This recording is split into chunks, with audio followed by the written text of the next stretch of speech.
हाय मेरे प्रिय साथियों, मैं संदीप यादव और आज के अपने एक नए सेशन में आप लोग का बहुत बहुत स्वागत करता हूं दोस्तों। जैसा कि दोस्तों हम आज पढ़ेंगे प्रकाश का परावर्तन तथा अपवर्तन। ठीक है, जैसे कि दोस्तों हमारी क्लासें रेगुलर नहीं चल पा रही थी, उसके लिए आपको थोड़ा कष्ट हुआ, उसके लिए मैं आपसे माफी मांगता हूँ। तो हमारी कक्षा लगातार चलेंगी दोस्तों। तो आज हम बढ़ेंगे बेहतरीन कॉन्सेप्ट के साथ और बेहतरीन तरीके से विज्ञान। तो दोस्तों आप आ जाइए हमारे आज के टॉपिक पे। दोस्तों आप लोग सपोर्ट करते रहिएगा और सपोर्ट किए हैं आप लोग, बहुत अच्छा लगा मुझे। और हम आज से रेगुलर क्लासे चलेंगी हमारी, ठीक है। बहुत कुछ प्रॉब्लम होने के बाद भी हम आज यहाँ खड़े हुए हैं, ठीक है, और आपकी वजह से यहाँ खड़े हुए हैं। और आप लोग का जो अभी तक सपोर्ट मिला हो बहुत बहुत ही बेहतरीन, बहुत ही लाजवाब मिला है। तो हम इसका भी पीडीएफ आपको प्रोवाइड करा देंगे। जो हमारे व्हाट्सएप ग्रुप पे जुड़ना चाहते हैं वो हमारे डिस्क्रिप्शन में लिंक है, वहां पे जुड़ सकते हैं, ठीक है। तो या पर्सनल मैसेज भी कर सकते हैं। और नोट्स आपको प्रोवाइड होती रहेगी और आपको बेहतरीन तैयारी कराई जाएगी यहाँ पे, ठीक है। तो हम आते हैं कक्षा 10 का, जो है आज कक्षा 10 का पढ़ाया जाएगा। और प्रकाश का अपवर्तन तथा परावर्तन। कहने का मतलब है दोस्तों, यहाँ प्रकाश का अपवर्तन और परावर्तन आज को हम ध्यान में रख के आज ये क्लास आगे चलेंगे, ठीक है दोस्तों। तो आप लोग बेहतरीन तरीके से बोर्ड पे ध्यान दे रहिएगा और मेरे अंदर जितने भी आपके अनुसार मतलब ये हैं ज्ञान है, मैं आपके उतना आपको यहाँ निकालने वाला हूँ आपके सामने। और प्रकाश के लिए मैं प्रकाश को एक बेहतरीन तरीके से, वहाँ पूरे यूट्यूब पे कोई नहीं पढ़ाएगा सही से। और मैं हर एक चीज, चाहे हम लोग एग्जाम की दृष्टि से भी देख रहे हैं और कंपटीशन की दृष्टि से भी देख रहे हैं, ताकि आपको बाद में कोई दिक्कत ना हो, ठीक है। कहते हैं प्रकाश। देखिए दोस्तों प्रकाश होता क्या है, ठीक है। पर मैं यहाँ इसीलिए लिखा हूँ, आपको देख रहा पीछे दिख रहा होगा कि आप लिख के मैं लिखा हूँ इसलिए कि आपका समय बच जाए, ठीक है, और मेरा भी समय बच जाएगा। आपको भी थोड़ा अच्छा लगेगा कि हाँ कि सर बोल दिए हैं लेकिन लिखवाए नहीं है, ठीक है। तो मैं ये नहीं चाहता हूँ, एक मिनट दोस्तों, तो मैं ये नहीं चाहता दोस्तों कि आपको थोड़ी भी प्रॉब्लम हो मेरी वजह से, ठीक है। तो हम इस पर ध्यान रखते हुए और आ गए हैं हर एक तरीके बेहतरीन तरीके से कि बोर्ड पे लिखा हुआ मिले और फिर अच्छे से पढ़ें, अच्छे से जाने, इसका अच्छे से समझें, ठीक है। कोई दिक्कत ना हो, कहीं भूले ना, कोई भटके ना। तो आप ध्यान लगा के पढ़ाई करते रहिएगा। तो हम देखते हैं प्रकाश होता क्या है और बातें आगे करते हैं ताकि आपका टाइम बचा रहे। तो जैसे कि कहने का मतलब यह है कि प्रकाश होता क्या है। देखिए आप जो पढ़ रहे हैं यहाँ पे भी प्रकाश, ठीक है, यहाँ पे लाइटें भी लगी हुई हैं, ठीक है। तो यहाँ पे लाइटें लगी हुई है दोस्तों। तो लाइटें ये बताइए कि प्रकाश होता क्या है, प्रकाश की जरूरत क्यों है, ठीक है। हमें किसी भी वस्तु को देखने के लिए जिस माध्यम की आवश्यकता पड़ती है, ठीक है, चाहे जो हुआ, हम अगर किसी वस्तु को देखते हैं तो किसके माध्यम से देखते हैं, प्रकाश के माध्यम से देखते नहीं। अगर हम अंधेरा हो जाए भी दोस्तों, ठीक है, अभी प्रकाश चले जाए दुनिया से, प्रकाश ना रहे इस धरती पे, प्रकाश का उजागर ना हो, तो फिर क्या होगा, सब ये हमें अपने आप को नहीं देख पाएंगे, अपने आप को भी नहीं देख पाएंगे दोस्तों कि प्रकाश। तो देखिए कहने का मतलब एक सिंपल साधारण सा कि प्रकाश वह है जिसके माध्यम से हम किसी वस्तु को देख पाते हैं या देखते हैं, ठीक है। ये हो गया प्रकाश, ठीक है। अब इसकी डिफिनेशन के साथ हम देखते हैं। प्रकाश कह रहा है, प्रकाश यानी लाइट, ठीक, यहां लिखा नहीं हो, प्रकाश यानी लाइट वह बाहरी कारक है, वह क्या है, बाहरी कारक है। प्रकाश वह बाहरी कारक है जिससे वस्तुएं दिखाई देती हैं। कहने का वही मतलब दोस्तों कि जिसके माध्यम से हम सभी वस्तुओं को देख सकते हैं वो क्या होते हैं, वो प्रकाश ही होते हैं, ठीक है। इतना समझ में आ गया। अब देखिए प्रकाश, हमें किसी भी चीज के पास दो माध्यम होंगे, ठीक। एक हम आप पढ़े होंगे दीप्त, देखिए क्या लिखा है, प्रदीप्त। प्रदीप्त क्या होती है दोस्तों, प्रदीप जिसके पास स्वयं की, एक होती है प्रदीप वस्तुएं जिसके पास स्वयं की क्या होती है, प्रकाश होती हैं, वो क्या होती है, प्रदीप्त वस्तुएं। जिसके पास क्या होती है, स्वयं की प्रकाश होती है, वो क्या होती है, प्रदीप्त। और जिसके पास स्वयं की प्रकाश नहीं होती है, होते हैं अप्रदीप्त, ठीक है। तो मैंने इसको भी यहाँ पे उठा के ला के रख दिया है ताकि आपको कहीं पर, जानते हो, पड़ोसी या दोस्त या रिश्तेदार कहीं पूछ लेते हैं ठीक है, कि दीप्त प्रदीप्त क्या होता है, आप पढ़े होगे साइंस में, तो जानते हो ऐसे पूछ लेते हैं। तो मैं आपको रिश्तेदारों और अपने दोस्तों और सहपाठियों से बचने के लिए मैं आपको हर एक चीज कॉन्सेप्टली रख कर दिया हूँ। और बचने के लिए क्यों दोस्तों, तो आप पढ़ाई करते हो ना, तो हर एक चीज में जानो कि क्या होता है। क्यों, अभी कोई पूछ ही लिया प्रदीप्त क्या होता है, जिनके क्या होती है, जो अपना प्रकाश स्वयं उत्पन्न करती हैं, ठीक है, उत्पन्न करती हैं, वो क्या होती है प्रदीप्त। जैसे आप देखे होंगे सूर्य, बल्ब, जुगनू, एक जुगनू आता था पहले, तो जुगनू अब दिखाई नहीं देता, लग रहा है जैसे कि अब उसकी अस्तित्व खत्म हो गया। तो पहले उड़ता था तो उसमें लाइट वो मतलब कि लाइट जलती थी, सब उसको जुगनू कहते थे, ठीक है। तो जुगनू जो होता है और बल्ब होता है और सूर्य होता है, ये सब क्या है, ये सब अपने माध्यम से लाइट उत्पन्न करती है, ठीक।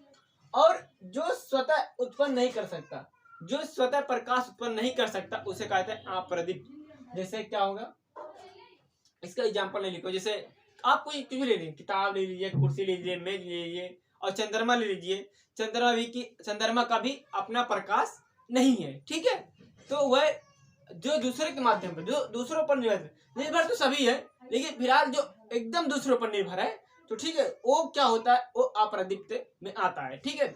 आप इतना समझ गए, प्रदीप्त और अप्रदीप्त, ठीक है। आप इतना दो तीन टॉपिक आप समझ गए होंगे कि प्रकाश और प्रदीप्त अप्रदीप्त होता क्या है, ठीक है।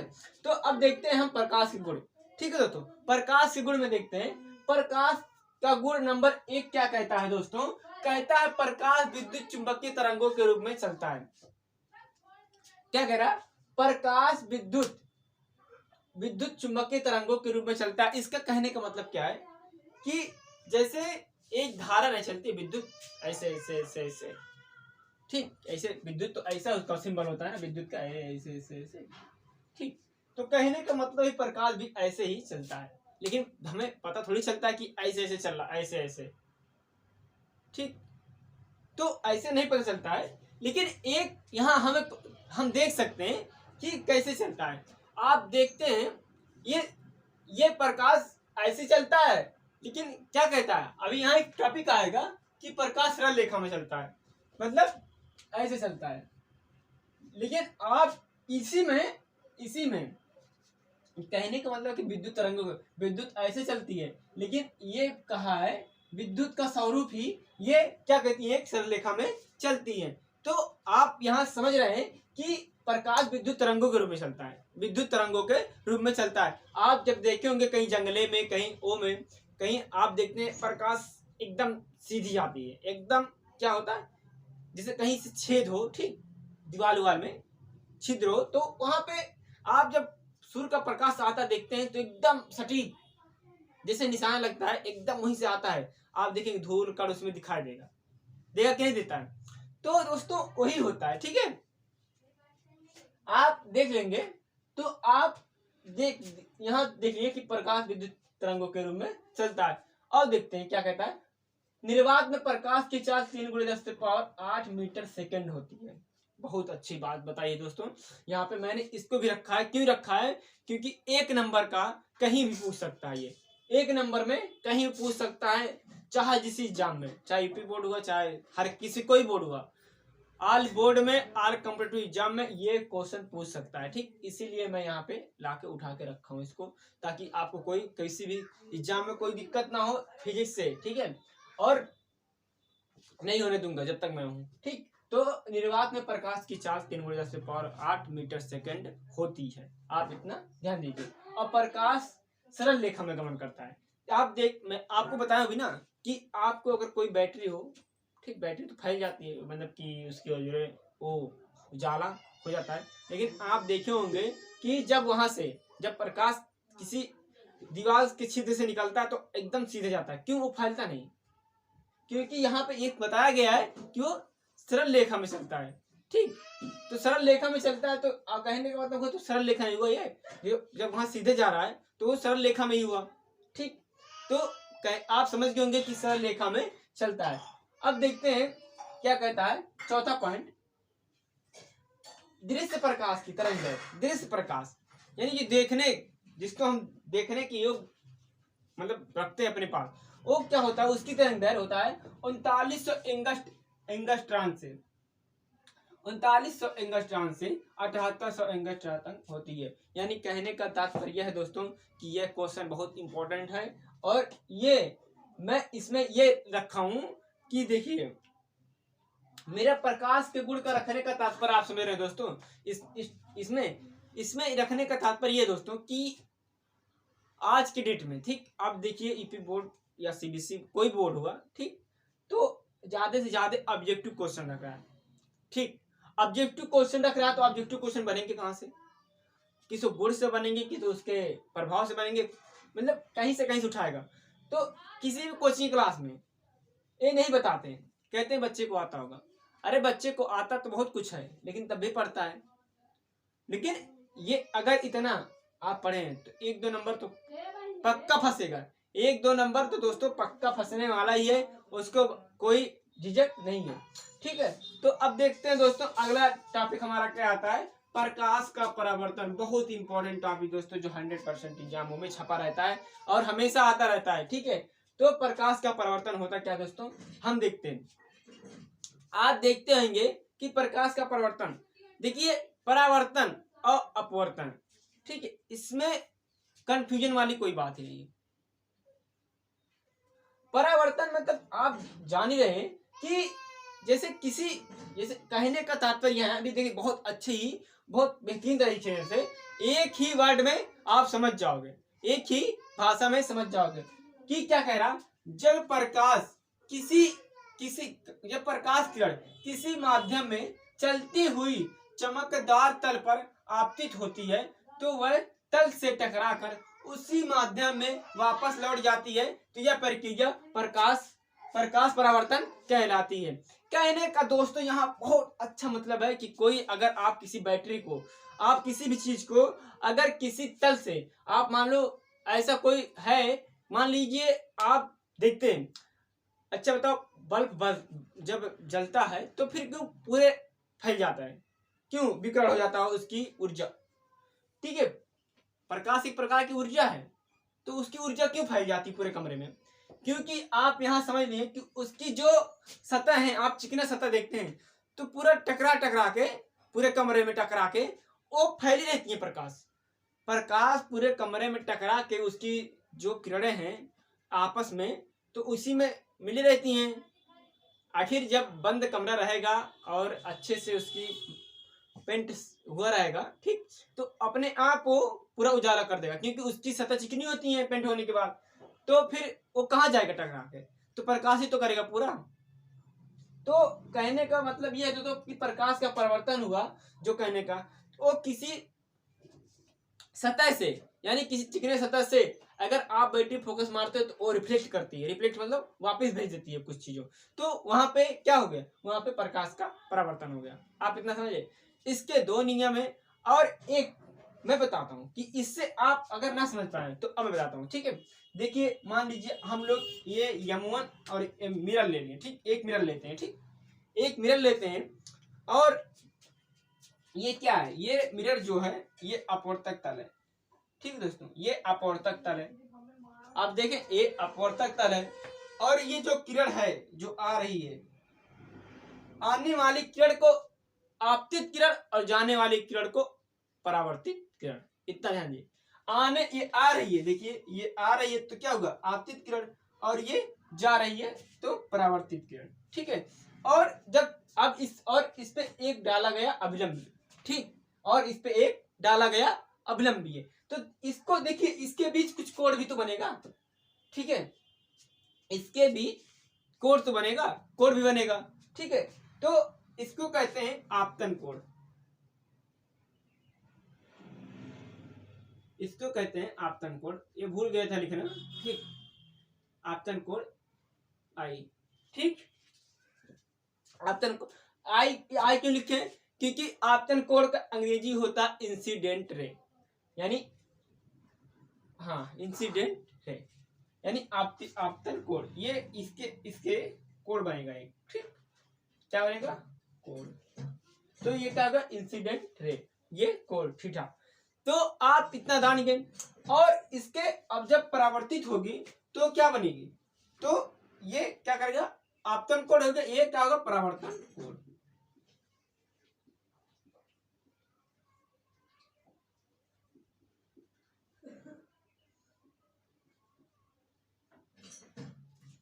ये परावर्तन कोण को क्या लेंगे दोस्तों, परावर्तन का रिफ्लेक्शन, रिफ्लेक्शन। ठीक, तो आप समझ गए कि हमें जो ये है और ये क्या है, ये अपवर्तक तल है जिससे प्रकाश की किरण टकराती है। देखिए आप देखिए ये आ रही है किरणें, ठीक, आप किरणें आ रही है और ये टकरा के फिर क्या करें, फिर मुड़ गई, फिर क्या हो गई, परावर्तित हो गई। तो यहाँ पे आप देख लिए कि ये आई और इधर मुड़ गई और इनके बीच एक अभिलंब डाला गया। ठीक, एक अभिलंब डाला गया और इसको कहते क्या कहते हैं, इसको कहते हैं, इसको अभिलंब, हाँ अभिलंब ही कहते हैं। ठीक, और ये इनके जो बीच का कोण बना ये आपतन कोण कहलाता है और इनके ये क्यों बताया गया है, ये और इनके बीच का कोण जो आर है वो परावर्तन कोण को दर्शाता है। ठीक है, और ये मिरर 1 है, मिरर 2, तो मिरर 1 और मिरर 2, तो मतलब कहने का यह तात्पर्य ये बनाया क्यों गया, ये बनाया गया आपको नियम समझाने के लिए। कहने का मतलब यह है कि आपतित किरण के बीच, आपतित किरण जो ये दोस्तों, ये आपतित किरण जो है और क्या कह रहा, आपतित किरण के बीच का कोण तथा परावर्तित कोण के बीच का कोण बराबर होते हैं। ये कह रहा आपतित कोण के बीच का कोण, यानी ये आपतित कोण के बीच का कोण और ये परावर्तित कोण के बीच का कोण, ये यानी दोनों, ये दोनों क्या होते हैं, इक्वल होते हैं, यानी बराबर होते हैं दोस्तों। सबसे बड़ी बात यही बताया गया दोस्तों कि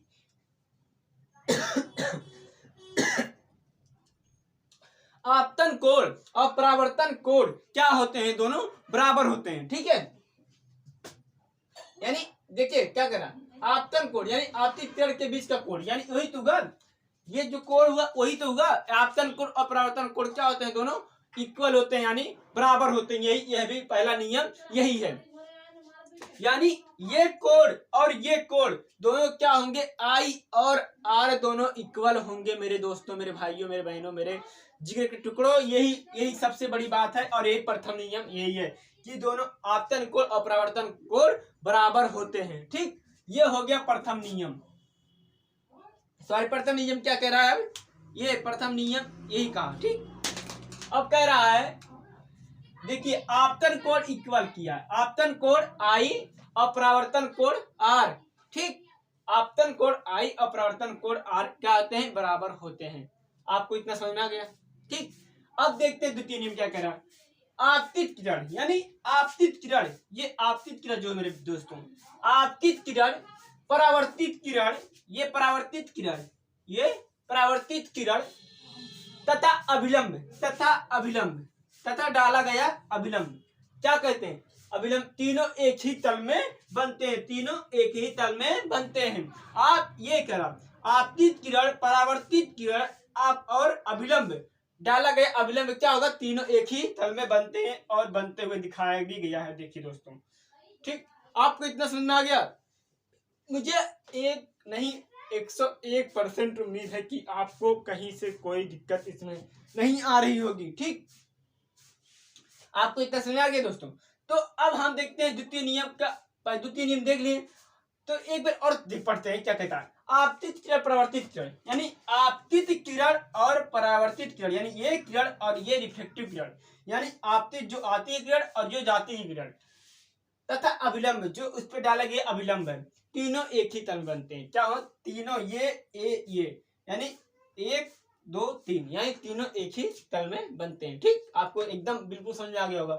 कह रहा है, और दोस्तों मैं ये बताना चाहता हूं कि ये जो आती है, ठीक, और आपतित किरण और परावर्तित किरण, ये क्या होता है, परावर्तक तल। परावर्तक तल देखते हैं क्या होता है, इसका हम थोड़ा देख लेते हैं इसे।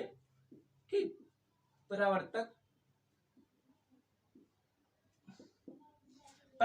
तल वो होता है जिससे, परावर्तक तल वो होता है जिससे आपतित किरण टकराकर वापस जाती है। ठीक, जिससे आपतित किरण आती है और टकरा के वापस जाती है, वो क्या होता है, परावर्तक तल होता है।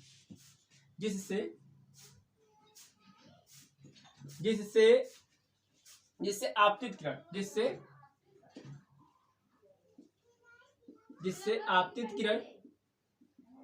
जिससे आपतित किरण टकरा कर वापस जाती है, वापस जाती है। ठीक, और ये क्या हुआ, और परावर्तक तल हो गया, आप ये भी देख लिए, और परावर्तित किरण आप ये तो समझ जाएंगे, ठीक है। मैं इसमें लिखने की बात नहीं है, आई छोटी छोटी बातें हैं, आप जान जाओगे, ठीक है। उसमें क्या टाइम वेस्ट करना है, ठीक, आप देख लीजिएगा। अब देखते हैं, आते हैं प्रतिबिंब दोस्तों। प्रतिबिंब क्या होता है दोस्तों? प्रतिबिंब होता है कि देखिए इसका इंग्लिश में क्या कहते हैं, इमेज।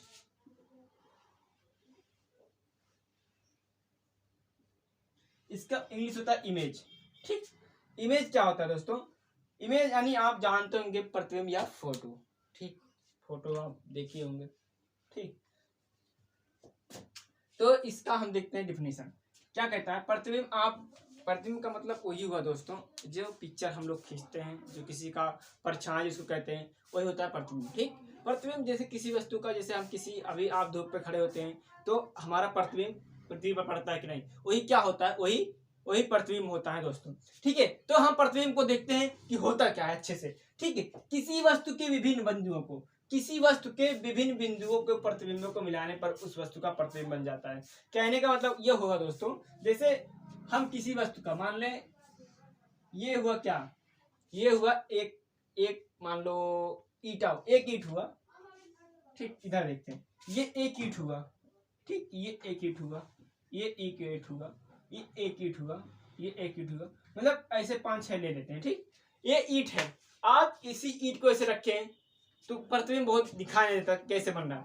अगर इसी ईट को आप लोग ऐसे ऊपर की तरह ऊपर के ऊपर रख दो तो क्या हो गया, तो क्या कह रहा है, एक बिंदु, यानी एक बिंदु हम लोग मिलाए तभी तो बना एक प्रतिबिंब। तो क्या हुआ, एक प्रतिबिंब बना, यानी किसी चीज को अगर रख दिया जाए एक एक करके तो क्या हुआ, प्रतिबिंब बन जाएगा। तो किसी विभिन्न बिंदुओं को, प्रतिबिंबों को मिलाने पर उस वस्तु का प्रतिबिंब बन जाता है। आपको इतना समझ में आ गया? आपको समझ में आ गया? ठीक है दोस्तों, कहीं कोई दिक्कत हो तुरंत आप कमेंट बॉक्स में छाप सकते हो। अब देखते हैं आभास, ये 2 प्रकार के होते हैं, जैसे प्रतिबिंब एक 2 प्रकार, मतलब कि प्रतिबिंब को अगर देखते हैं तो हम लोग 2 प्रकार के होता है, ठीक है। एक आभासी होता है, एक वास्तविक होता है, ठीक है दोस्तों। क्या होता है, इसलिए मैंने हर एक चीज को बहुत गहनता से यहाँ पे रखा हुआ है, ठीक है। आप कुछ भी दिक्कत हो तो आप बता सकते हैं, ठीक है। एक होता है आभासी प्रतिबिंब। आभासी प्रतिबिंब का मतलब होता है वर्चुअल इमेज। वर्चुअल मतलब होता है आभासी, जिसको आभास किया जा सकता है, मतलब वो उसका चित्र नहीं बनता है ना, इसको फोटो लिया जा सकता है। कहने का तात्पर्य ये है मेरे दोस्तों कि आभासी प्रतिबिंब का ना तो पिक्चर लिया जाता है ना फोटो लिया जा सकता, सिर्फ ये आभास किया जा सकता है और कुछ नहीं, ठीक। और वास्तविक में इसमें फोटो लिया जा सकता है, देखा जा सकता है, सब कुछ किया जा सकता है इसमें, वर्चुअल में, रियल में, ठीक है। आभासी को इंग्लिश में कहते हैं वर्चुअल इमेज और वास्तविक प्रतिबिंब को कहते हैं रियल इमेज, ठीक है दोस्तों। तो आपको दोस्तों ये सेशन बहुत ही जोरदार रहा होगा, मुझे पूरा यकीन है। तो आप दोस्तों अगर आपको थोड़ा सा भी अच्छा लगा हो तो वीडियो को अपने दोस्तों तक पहुंचाने की कोशिश करिएगा, और हमारे ग्रुप में जुड़ने के लिए आपको डिस्क्रिप्शन में लिंक दिया गया, आप वहां से जुड़ सकते हैं और बेहतरीन से बेहतरीन तैयारी कर सकते हैं। UP board, MP board, Bihar board, कोई भी बोर्ड की स्टूडेंट हो, सबका सेम है, कोई थोड़ा डिफरेंट है। आप कुछ भी बोलोगे पढ़ाने के लिए मैं हाजिर रहूंगा और आपके हमेशा तत्पर रहूंगा। कोई भी प्रॉब्लम होगा दोस्तों, आप बस मेरा सपोर्ट करते रहिए दोस्तों। तो इसी यहाँ पे आपको मैं ये सेशन एंड करता हूँ, और आप लोग स्वस्थ रहिए, मस्त रहिए। जय हिंद, जय सूर्योदय क्लासेस। जय हिंद दोस्तों, और अपना ख्याल रखिएगा।